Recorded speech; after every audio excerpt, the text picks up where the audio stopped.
Hello out there. I'm Chris Bisha, editor-in-chief of 360degreesound.com. As part of our coverage of Hot Docs 2024, the International Documentary Film Festival that kicks off in Toronto later this month, I'm joined by filmmaker Larry Weinstein. His film, Beethoven's Nine, an ode to humanity, will premiere at this year's festival. The film explores a range of subjects, all with connections to Ludwig van Beethoven's last completed symphony, the Ninth. Composed from 1822 to 1824, the Ninth Symphony is now one of the best-known works of classical music, described in the film as a love letter to humankind. The Ninth is a thread weaved throughout world culture. This fascinating film picks up that thread and follows it through the diverse human tapestry, often to unexpected places. Thanks for joining me, Larry. Thank you for inviting me, Chris. Absolutely. Well, as we mentioned off camera, there's a lot to unpack, a lot to discuss with Beethoven's Nine. So while it's most definitely about Beethoven's Ninth Symphony, Enlightenment philosophy and thinking are at the core of your film. What does enlightenment mean to you? Well, the Enlightenment, first of all, we're talking about the Enlightenment, which was quite popular when Beethoven was a boy, through Enlightenment thinkers that started with like Spinoza and Kant and Voltaire, and like there's many great thinkers who were trying to push humanity forward. I think that's what it means to me. Like to be rational, to start to value science and rationality and progress, and even things like uh Adam Smith. I mean, people who believe that accumulated wealth could improve humankind and something to be shared with others who are less fortunate. I think it was about I think the idea of enlightenment has to do with just caring for the rest of humanity and humankind, and not being self-centered and not being closed in by the prejudices of the aristocracy at the time, or governments that are filled with sociopaths and authoritarians who don't care about the people, which we're experiencing a lot now. But also religion, which was going through eventually in Beethoven's life a restoration and becoming increasingly, restoration sounds so great. We restore our houses and they're more beautiful. Not in the case of religion.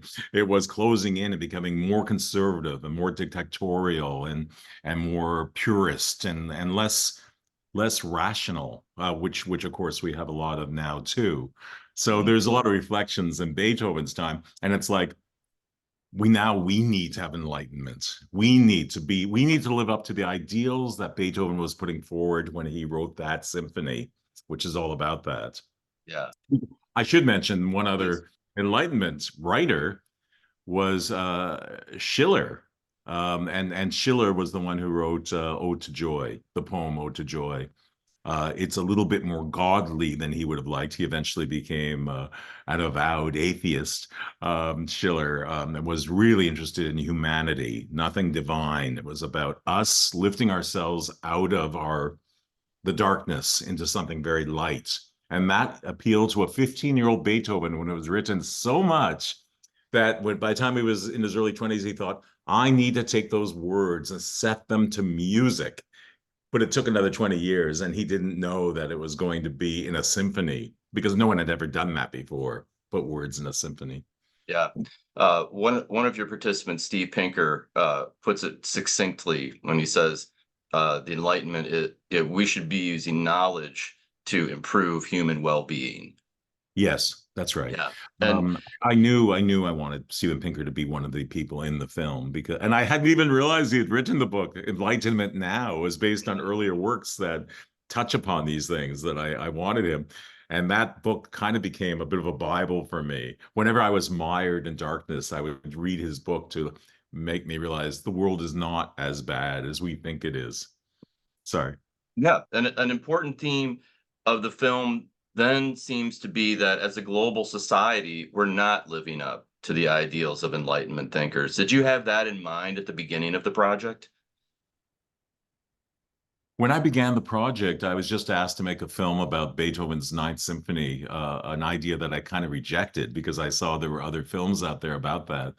I wanted to this idea of enlightenment, and it was something that I got that kind of spark in my head when I read a really good book by Harvey Sachs called exclusively devoted to Beethoven's Ninth Symphony.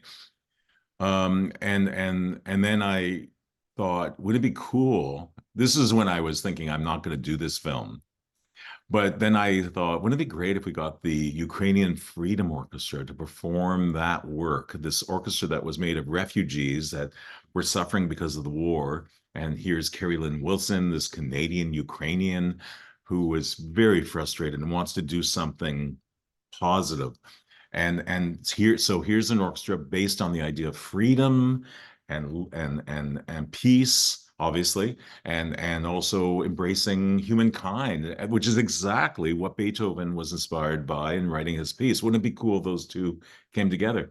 And they said yes. So to my surprise, I think they called my bluff. So I called their bluff and said, okay, we're going to make this film.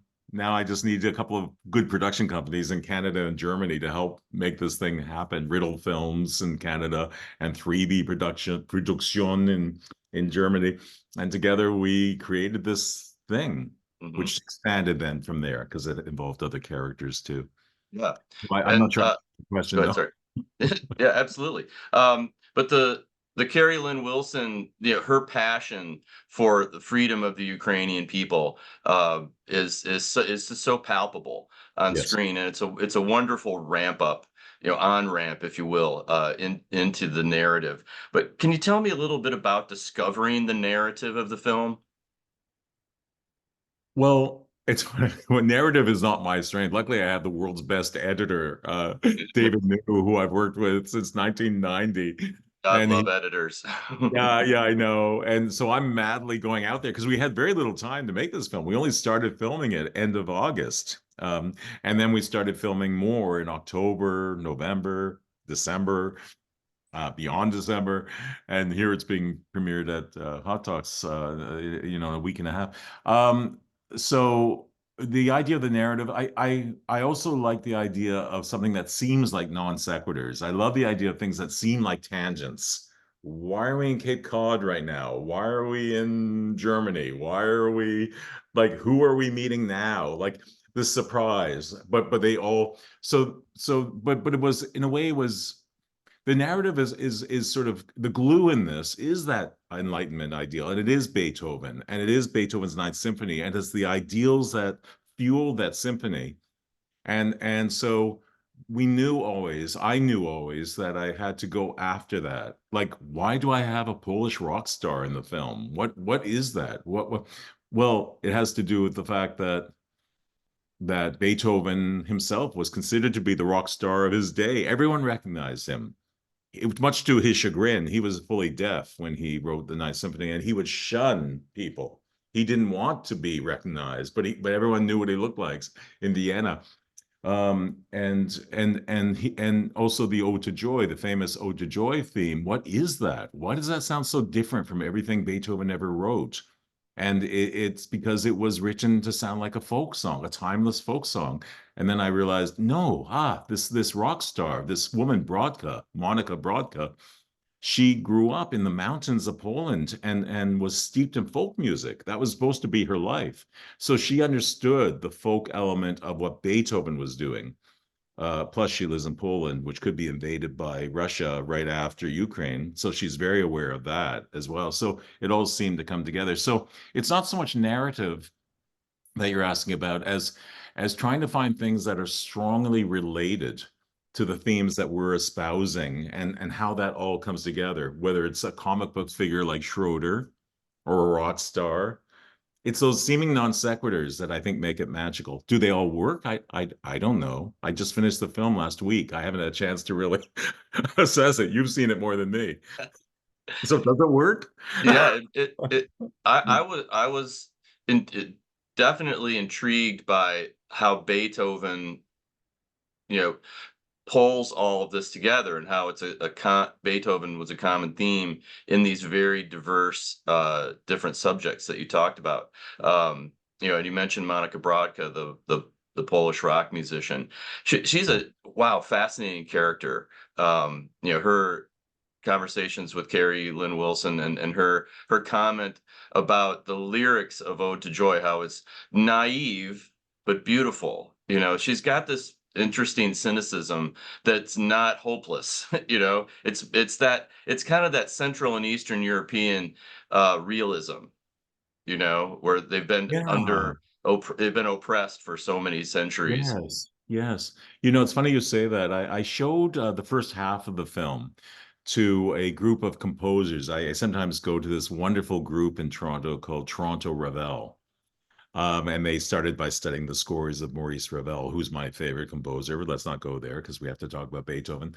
Uh, but so she they were watching the film, and when she says that how naive the rhymes are, the lyrics are, they said that's incredible. You would never get a Beethoven musicologist or expert or to talk about the naivete, because that sort of sounds like an insult. She just saw it very purely, the fact that it has a rhyming structure that she recognized, and because she's also a music writer and she goes for certain kinds of lyrics, and they're actually very deep but very contemporary.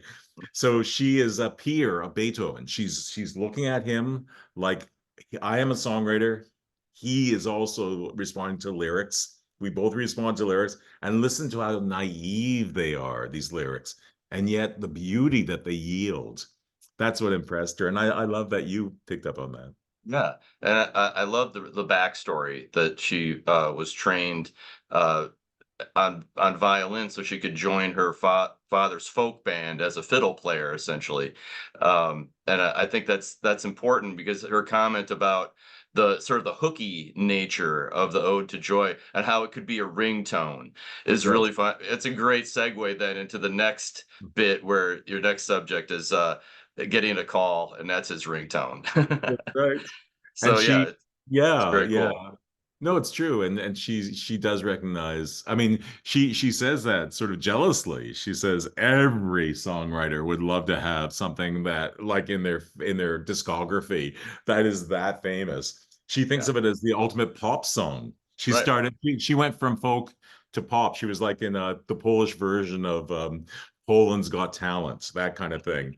And she became really famous when she was a teenager as a pop singer, and then decided she didn't want that either. So she started writing very hard-edged rock. She's sort of somewhere between Patti Smith and Lou Reed, I would say.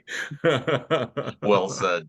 Yeah, but then, you know, getting back to to these dichotomies and surprises, then you also juxtapose Benjamin Clark, the curator of the Charles Schultz Museum, and you know, bring in this wonderfully rich angle of Peanuts and Schroeder, as you mentioned earlier. Why was it important for that Peanuts connection to telling this story? Well, it was partly because we knew we're going to very heavy themes with the Ukrainian Freedom Orchestra. There was going to be a lot about war, a lot about suffering, a lot of heartache. And we thought that it would be good to try to come up with something else that felt a bit lighter. And though Peanuts is a comic strip, there's something tearful and moving about it too. I mean, there's a profundity in Charles M. Schultz's love of Beethoven and the way he tried to depict it. And then the fact that he makes this comic strip that has like over set is that's seen and syndicated in over 1,700 newspapers. Apparently our statistics were underestimating how many people actually, at least for 500 million people, read Peanuts, and many of them got to know Beethoven through that. I mean, I've been in countries where people didn't ever hear of Beethoven in certain Asian countries because they had their own musical traditions, but they might have read Peanuts and went, "Who is this Beethoven that this little kid is playing?" So it just is a really nice thing to see them. We were lucky that the wife of Charles M. Schultz, Jean Schultz, who agreed to be in the film as well as Benjamin Clark, who's so smart. Yeah, Uh, Gene is delightful as yeah, well. And yeah. it's a really great balance, as you say, to the And then heavy. and one person you're probably going to get to also, who we thought about, was Leonard Bernstein as Uh, one of Beethoven's nine. You have to realize Beethoven's nine is referring, of course, to the symphony, but it's actually inspired by Ocean's 11. It's sort of the Okay. idea of 9 characters who somehow overlap with Beethoven or have Oh, something. brilliant. That's Yeah. great. I love that movie. Um, Let's yeah, talk so about you it. just We want to yeah. just do we want to switch and talk about Ocean's 11 instead of Beethoven? I could probably recite the damn thing. Wow. Oh, That's yeah, that was the first DVD I ever bought. I was like, really watched it a million times with the director's commentary and all that. what was what was the first LP you think you ever bought? Um, it, the first LP I ever bought for myself was Bob Seger Live Bullet. The first LP that was ever bought for me was Donovan's Greatest Hits. Oh, really? Yeah. Well, mine is I'm a little I'm it just shows how square I am. I think mine was Vivaldi's Four Seasons. Oh, lovely. But the reason I did that, because I wanted to buy a stereo and I was a teenager and I went from stereo shop, and I wanted to put on Four Seasons because I didn't want the bass of a rock song. I wanted something that was very flat and see how that sounded. I don't know if I would have done that going forward, but here I am 50 years later, exactly. I have the same speakers, the same amp. It wasn't that great in the first place, but now it feels vintage, so it's Mm. okay. Right now it's hip. But you mentioned Leonard Bernstein, and the images and the story behind Bernstein's final performance in Berlin Christmas of it, 1989. It's powerful and moving. And Bernstein seems like kind of a bridge from, the 19th century to today. How does he embody the spirit of the Enlightenment for you? Oh, well, he was such a humanist, and he was so concerned about where humankind was going and becoming depressed about it, when you live through the war and the Second World War and Vietnam and all these things that became very big in his life and the darkness that and 1968 where everything bad in the world happened Mhm. uh, and then beyond. So he was very affected by those things. And then 1989 happens, and the fall of the Berlin Wall became this huge thing for him. And he thought, and he was ill, he was very ill, and he only had a few months to live, but he thought, I want to conduct Beethoven's Ninth Symphony, but I'm going to do what Friedrich Schiller did. When Schiller wrote the poem, he eventually it became the Ode to Joy, um, Freude, the Ode to Freude, which is joy, but then it became, he originally wrote Ode to Freiheit, freedom. That was the initial idea. That's what Beethoven would have read when he was 15. And so this idea of freedom, especially with a wall coming down, so appealed to Bernstein that he changed the word back to Freiheit instead of Freude, to freedom instead of joy. And he wanted to perform that. He performed it both one night in East Germany. I think the first night was in West Germany. The second night was morning was in East Germany on Christmas Day of 1989. And then it just is amazing that the wall was literally coming down, that he, after the performance, exhausted because he wasn't in great physical shape. He wanted to go and visit the wall and get a piece of it. And he asked somebody, he saw this little boy who was 11 who had a hammer and chisel, and his father, could you chip off a piece of the wall for me as a memento? And they said, no, there's nothing like doing it yourself. Here, take the hammer and chisel. And there are these photos of him chiseling the wall, and it's just so beautiful thematically, and it gave him such happiness, the metaphor of the wall coming down. So that's amazing that he got to perform this piece of his own volition, that he wanted to do, that he wanted to change that word for, that he wanted to get the wall, and then all became one experience. And luckily we found the little 11-year-old boy who That's had the hammer and chisel. Oh yeah, that's great. And he's got the Christmas tree in the background as well when you're interviewing him.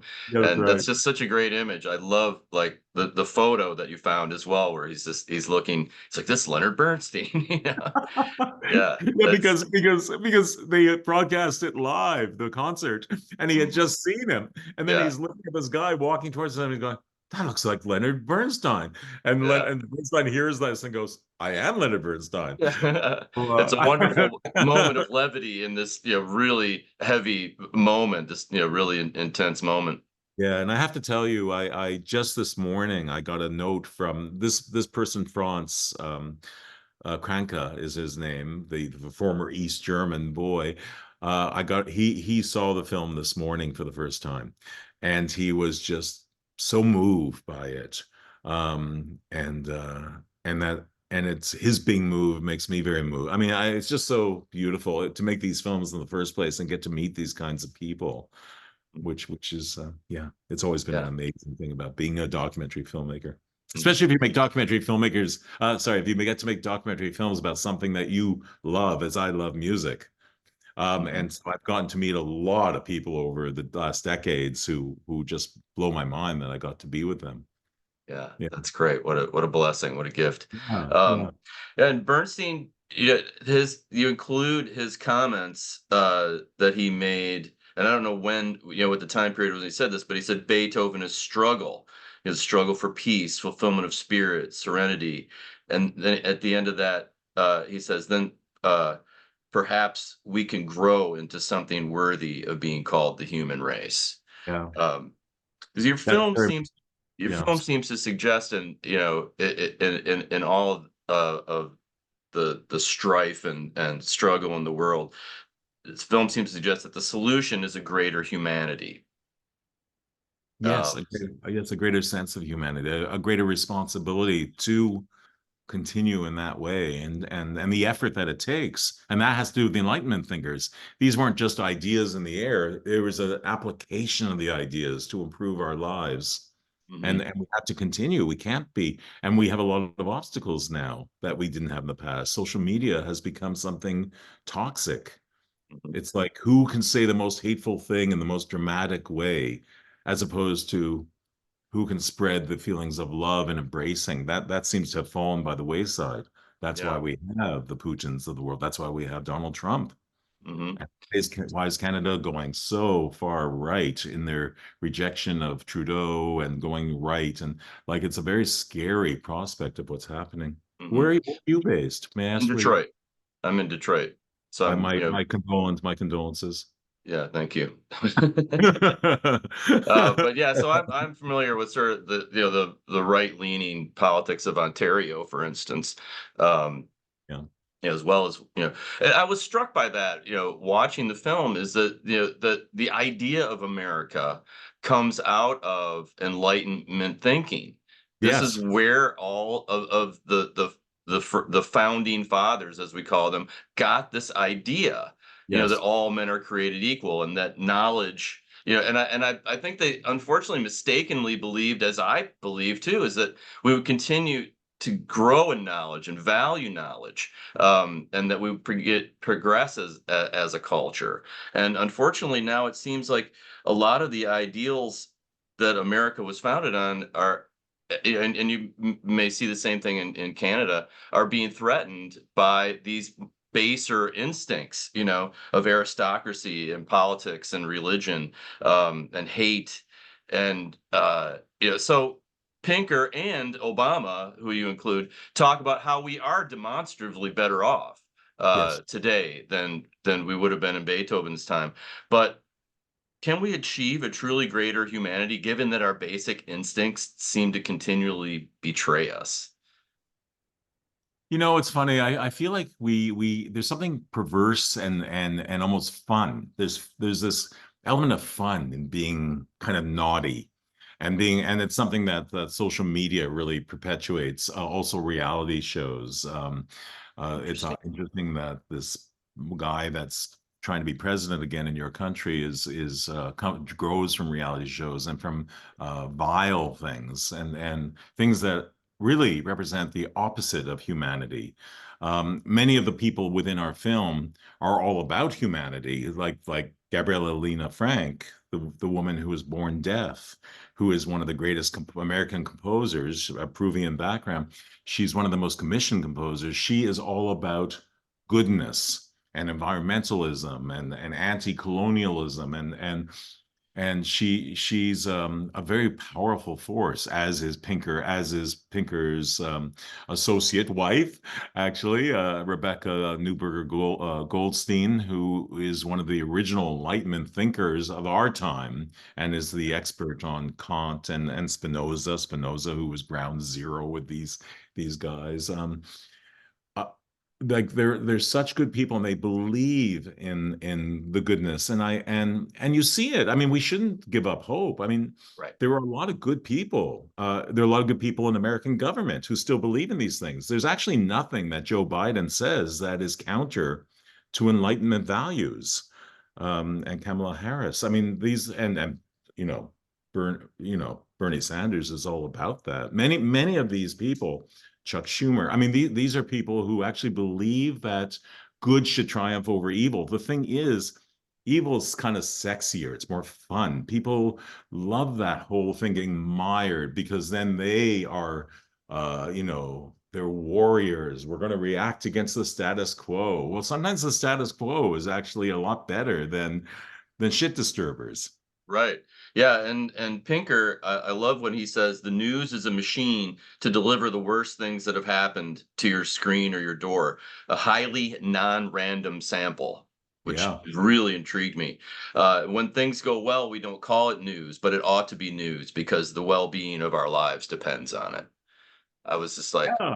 wow. Yeah. Like we don't hear about those things. We hear about the tragedies. We hear and again, I mean, you turn on CNN, which is a reputable news agency, but of course they, like all the other news stations, will concentrate on the tragedies. And you would think that here in Canada, you would think that one in I mean, 8 out of 10 people in the United States will die of gunshot wounds, whether self-inflicted or like because we hear about this stuff so much. And in fact, when you look at the stats, as Pinker has done so vigilantly, he like we're actually way better off in almost every way. And we're the fact that our lifespans are so much more, that there is no such thing in the developed countries and also in non-developed countries, if I can say that, of death in childbirth the way there was. The starvation is not what it was in Beethoven's day, and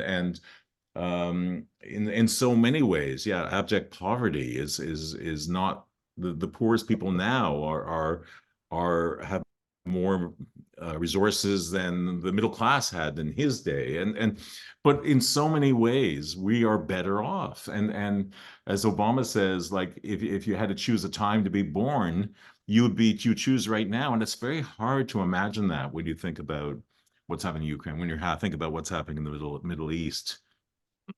It becomes very, very difficult to think about. Did I Yeah. just do a segue by mistake? No, no, that's no, that's wonderful. But and I think the another thing that I thought of in all this is you make a point of stating your devout atheism in Yes. in the film, Yeah. and you know an enlightenment. It's only because I had a lot of religious education, and if you have the more religious education you have, the more you realize how Yeah. bogus these stories are. But Yeah, no, I anyway, was raised Catholic, and I was embedded in the evangelical Christian subculture in this country for a decade, and I'm a recovering Christian in many ways. Um, but yeah, and Beethoven came out of that. He was raised Catholic, correct? yes, Yeah. Beethoven was raised Catholic, and it's funny because he does refer to God in his works, although very religious people think that he should have been excommunicated. Even his Missa Solemnis, his mass, there's wordings there that are so sacrilege if you really analyze them. And I was reading books about the Ninth Symphony from 100 years ago, actually, and a couple of the authors were like outwardly hostile towards Beethoven. It's like, why is he looking at mankind? Why is he looking at humans, raising humans out of the depths? All you need to do is look at God. And it's like they're actually admonishing Beethoven for not referring to God more, even though he does actually. But his God, as I mentioned in the film, is really, he's looking everywhere. He's now studying Eastern religion. He's looking for truth. And so Haydn was his teacher, Joseph Haydn, and Haydn said, Beethoven calls himself a pantheist, but listen, he's an atheist. He says degradingly because Haydn was very religious, and of course he's saying that as a negative thing, and I'm going, oh, good for you. But that's the thing in music. especially and many of the arts, often some of the most spiritual works that have been written are those of people who are non-believers. We have spirituality within ourselves, is I think the idea. So look at like the Requiem. The Requiem is a very religious work. So who have written the most famous Requiems? Mozart, who arguably was not very religious at all compared to his friend Haydn. But also, you've got Verdi's Requiem. Verdi was an avowed atheist. Brahms' Requiem. Brahms was an atheist. Gabriel Fauré's Requiem. He was an atheist. Like there's several. Even Gabrielina Frank admitted to me that she wrote a Requiem and she is not a believer at all. Mhm. So but these are very spiritual people. I'm getting off subject. You're talking about Yeah, no, but atheism. I'd like to kind of bring it back around because it reminds me of something that Rebecca Newberger Goldstein talks about the universal three questions. You Yes. know, what is this place? Why are we here? And I think that is inherent in the human condition. You know, our ability to think and have memory and that type of thing leads us to Yeah. ask why me, why, Yeah. where, you know. So is there room for faith in enlightenment philosophy?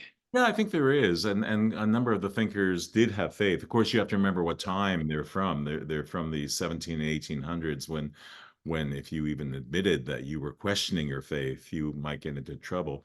I would argue that someone even back in the early 1600s, someone like Miguel de Cervantes, it's pretty clear when you read Don Quixote that he's questioning the existence of God or parodying it, but he had to do it couched because it was in the height of the Spanish Inquisition. You don't really want to die for your clever writing if you can avoid it.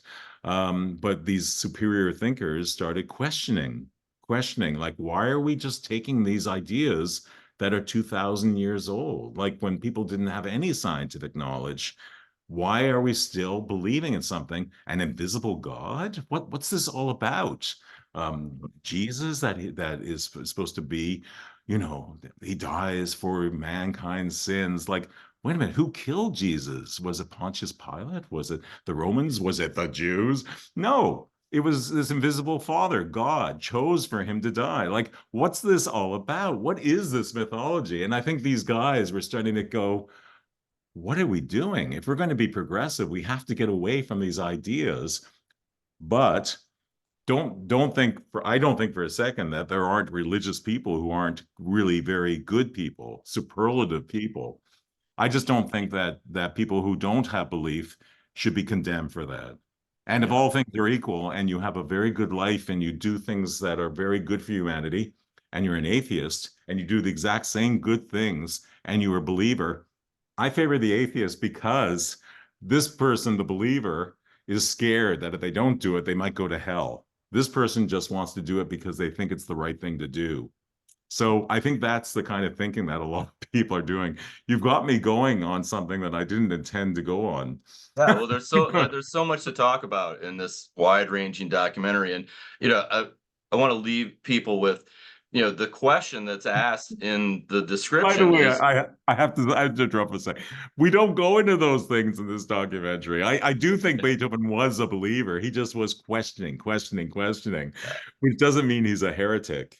right. Um, like me, like all if there's a God, I definitely am going to go to hell. Um, but I Well, don't we'll think be together. Beethoven. Okay. Yeah, so and there is so much in this film, and there's a lot. You know, when I talked about going to unexpected places, people when they see this film will see how personal it is for you, Yeah. and I hope people get a chance to see that. But I think they'll also, you know, begin to get the answer for why is this work with its ode to joy still such an evocative and exuberant expression of hope and resilience and love and freedom in the Thank world. And I appreciate you making this film, Larry. And we have about like 2 minutes left. Do you have anything to say about distribution?